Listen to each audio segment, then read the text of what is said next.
It was a rainy afternoon when Maxine entered the luxurious dealership. Her old shoes were soaked, her worn jeans and tattered coat contrasting with the gleaming sports cars and impeccably dressed employees. She walked up to a white convertible, admiring the car, but no one approached her. The disdainful looks and arrogant whispers filled the air. Maxine, ignoring the contempt, continued exploring the showroom, arousing the curiosity of some, but the antipathy of many. Maxine Johnson entered the store. The automatic doors opened silently before her. She was a middle-aged woman with graying hair and a calm demeanor. Her clothes were simple, worn jeans, a flannel shirt, and an old coat. Her shoes, soaked from the rain, left wet footprints on the polished floor. Antonio, the young receptionist, looked up from his desk at the sound of the doors. "Good afternoon," he said with a professional, albeit slightly distracted smile. "Good afternoon," Maxine replied, greeting him kindly before approaching a white convertible that gleamed under the lights.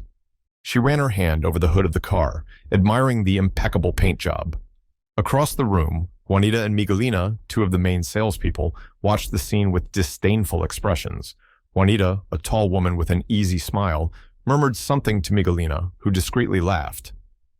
"Look, it seems we have an unusual customer," Juanita commented sarcastically. "Does she even know where she is?" Miguelina responded, adjusting her tie and preparing to approach Maxine. Juanita was the first to approach. "Can I help you?" she asked, with a forced smile that didn't reach her eyes. Maxine looked at her, assessing the tone of voice and the arrogant posture. "Yes, I'm interested in learning more about this car," she said calmly. "Oh, sure," Juanita responded, quickly losing interest. "But are you sure this is the kind of car you're looking for? We have some more accessible models. Maybe you should check those out first." Maxine sensed the insinuation and smiled slightly, but didn't respond immediately.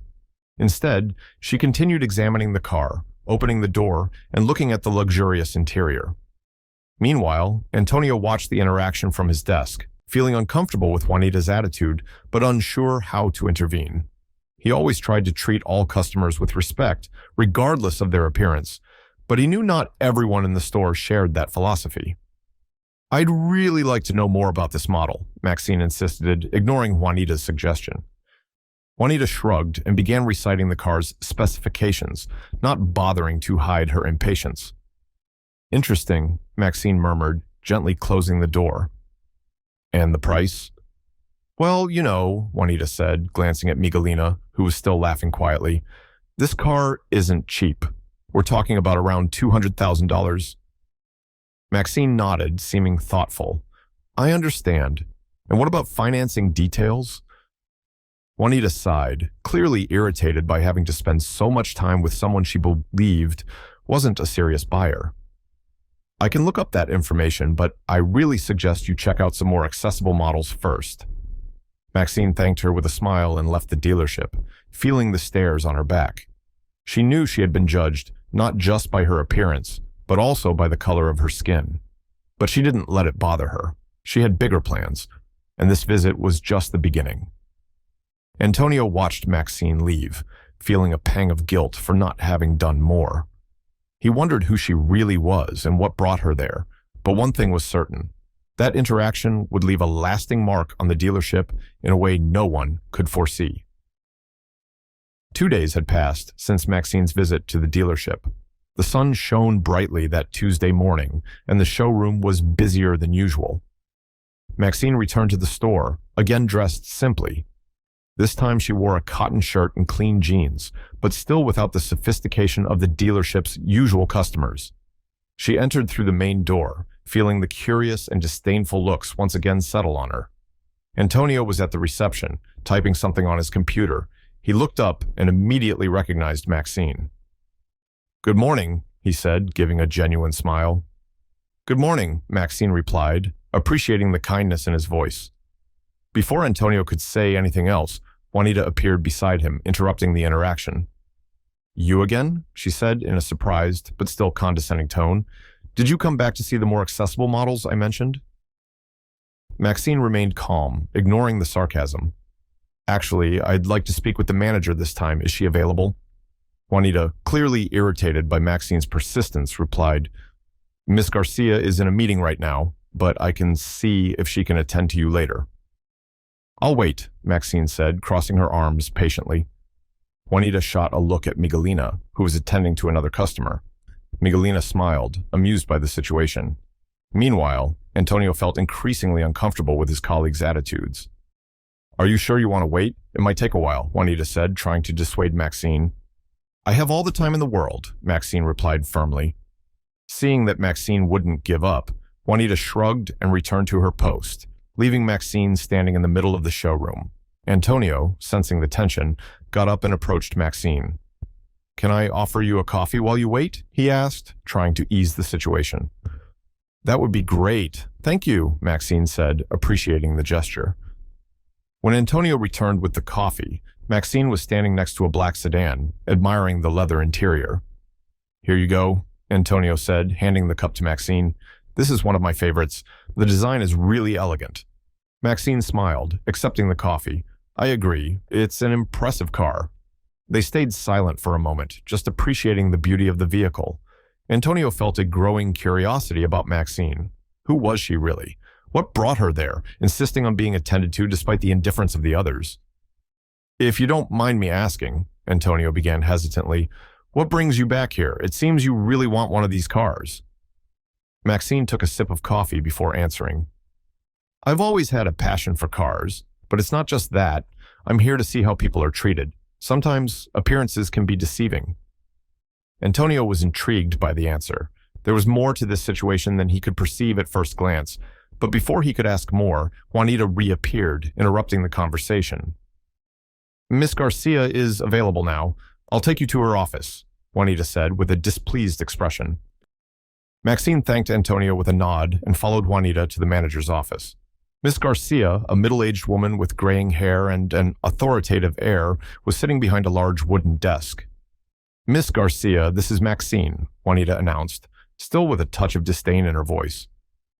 Good morning, Miss Garcia, Maxine greeted, extending her hand. Miss Garcia shook Maxine's hand with a neutral expression. Good morning. How can I help you? I'd like to discuss some issues regarding the purchase of a car, Maxine said calmly, and also about the service I received. Miss Garcia raised an eyebrow, interested. Of course.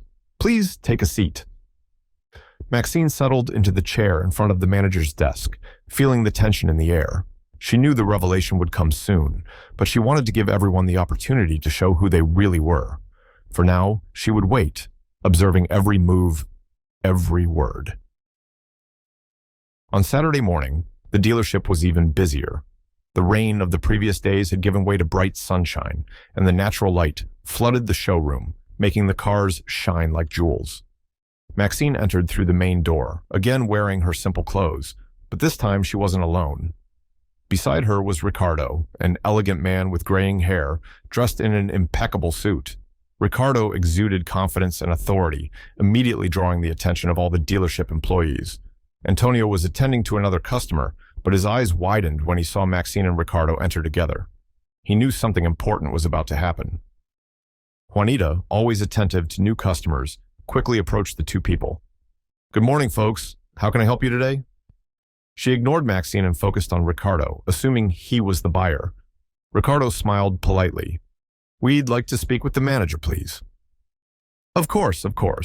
Miss Garcia is in her office. I'll take you to her, Juanita said, her voice full of respect.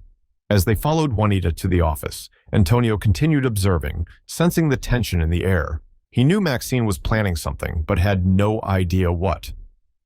Miss Garcia stood up as the visitors entered. Good morning, folks. How can I help you today? Ricardo took the initiative. My name is Ricardo Salinas. I'm a business consultant, and I'm here on behalf of Miss Maxine Johnson. Miss Garcia looked at Maxine, finally recognizing her. Miss Johnson, of course, please take a seat. How can we help you? Maxine sat calmly with Ricardo by her side. I'd like to discuss the purchase of one of your cars, but first, I think it's important to discuss the service I received during my previous visits. Miss Garcia frowned, clearly uncomfortable. I'm sorry to hear that. May I ask what happened? Maxine leaned back in the chair, crossing her arms. During my 2 visits here, I was treated with disdain by some of your employees, Juanita and Miguelina specifically. judged my ability to purchase based on my appearance and the color of my skin, which I find unacceptable. Miss Garcia cast an angry look at Juanita, who was standing at the door. Miss Johnson, I apologize for the behavior of my employees. We will address this immediately. Ricardo, who was observing the scene, intervened. We're not here just to point out problems, Miss Garcia. We're here to ensure this dealership maintains the standards of respect and professionalism. Juanita began to sweat, realizing the seriousness of the situation. Miss Garcia, I didn't know she was an important customer. That doesn't matter, Juanita, Maxine interrupted, her voice firm. All customers should be treated with respect, regardless of their appearance. I'm here to buy a car, but also to ensure the culture of this dealership changes for the better. Miss Garcia nodded vigorously.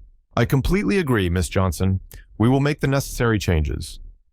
Maxine stood up, followed by Ricardo. I hope so. As for the car, I'd like to finalize the purchase of the white convertible I saw on my first visit. Miss Garcia smiled nervously. Of course, it will be a pleasure to assist you with that. Maxine shook the manager's hand. Thank you for your understanding. I hope that the next time I come here, the experience will be completely different. No. As Maxine and Ricardo left the office, Antonio approached them, his face full of concern. Maxine, I'm sorry for what happened. I should have done more. Maxine smiled kindly at him. Antonio, you were the only person here who treated me with respect from the beginning.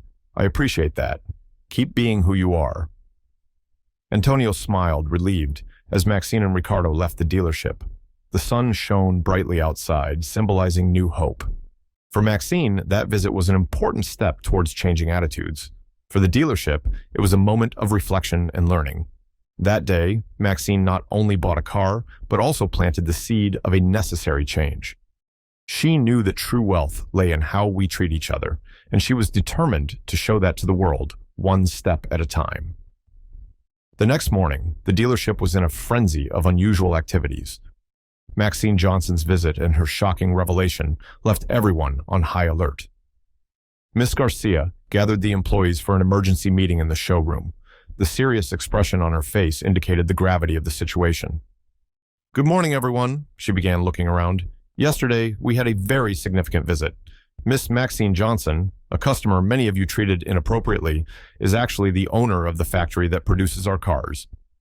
A murmur of astonishment ran through the group. Juanita and Miguelina, standing in the back, felt their stomachs churn. Antonio, standing next to them, looked at Miss Garcia with a mix of relief and anxiety. The behavior of some here was unacceptable, Miss Garcia continued. This reflects poorly on all of us and, more importantly, goes against the values we should uphold. Starting today, there will be changes. Juanita raised her hand hesitantly.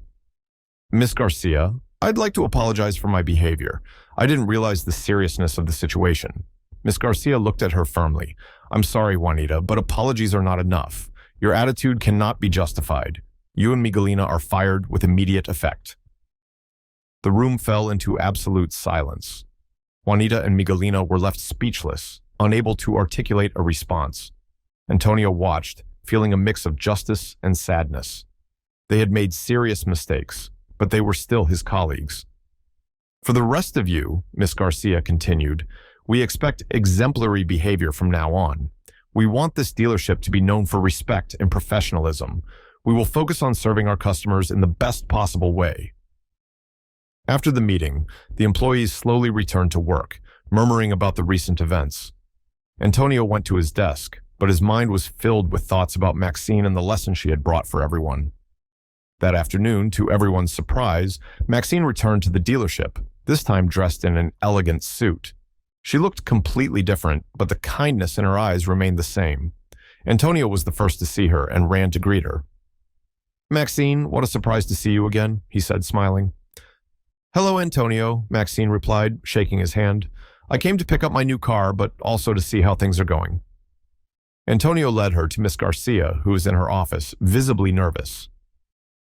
Miss Johnson, it's a pleasure to see you again, the manager said, shaking Maxine's hand more firmly this time. The pleasure is mine, Miss Garcia, Maxine replied, sitting down. I've heard about the changes you've made. I hope this brings a new beginning for everyone here. Miss Johnson, you can be sure of it, Miss Garcia affirmed. We are committed to ensuring that all customers are treated with the respect they deserve. Maxine nodded, satisfied. Very well. I'm here to pick up the white convertible. Is it ready? Yes, of course, Miss Garcia said, standing up.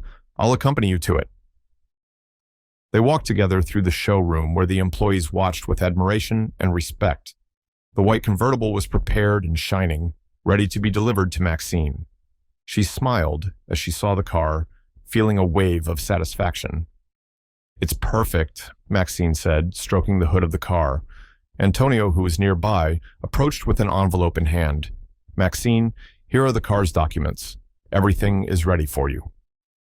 Maxine took the envelope and looked at Antonio with gratitude. Thank you, Antonio. You were the only one who treated me with respect from the beginning. I'd like to express my gratitude in a special way. Antonio was surprised. No need, Maxine. I just did what was right. Even so, Maxine said, pulling a business card from her pocket and handing it to him. If you're ever interested in a new opportunity, contact me. I'm sure someone like you would make an even greater difference anywhere. Antonio looked at the card, feeling honored. Thank you very much, Maxine. I'll think about it. As Maxine got into the car, she waved to the employees watching from afar. Remember, respect is fundamental. Treat everyone as you would like to be treated. With those words, she started the car and drove out of the dealership, leaving an indelible mark on everyone there. The lesson she taught was not just about business, but about humanity and decency. In the days that followed, the atmosphere at the dealership changed significantly. Antonio was promoted to a position of greater responsibility, and the new employees hired were selected based on their values and attitudes, not just their sales skills. Maxine, for her part, felt a sense of accomplishment. She knew that her visit to that dealership had been more than just a car purchase. She had planted seeds of change and was sure they would grow and flourish, leading to a culture of respect and empathy. Maxine Johnson's story spread through the city, inspiring others to reconsider their attitudes and actions. She became a living example of how true wealth and power are not just in material goods, but in how we treat each other.